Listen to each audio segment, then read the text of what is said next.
जय जोहार जय छत्तीसगढ़ संगवारियों, स्वागत है मुराद के ब्लॉग में। आज मैं आ रहा हूँ रोजबे अनुज शर्मा के जन्मदिन में, ड्यूटी में आ रहा हूँ और मैं अभी खड़े हूँ और पीछे कार है और हमारी दीदी कंचन जोशी के जो भी अंदर है आई, फिर मिलबो, 2-4 शब्द बातचीत करबो, फिर मिलते हैं दीदी के साथ में। दीदी आ रही थी रोजबे रिजॉर्ट में अनुज शर्मा भैया के बर्थडे में। तो दीदी आप कुछ बोलना चाहता हूँ सब्सक्राइबर फॉलोअर मंगल क्या नाम है भाई? शैतान कपल 50 करके चल।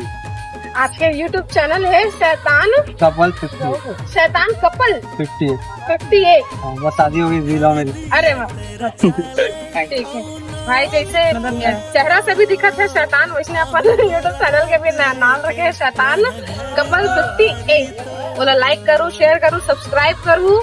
आप मतलब वीडियो बढ़िया मोर ख्याल से आप अच्छा वीडियो डाला तो जिसे नाम है वैसे तो सब्सक्राइब कर दूँ और शेयर करे पर छन दूला, ठीक है।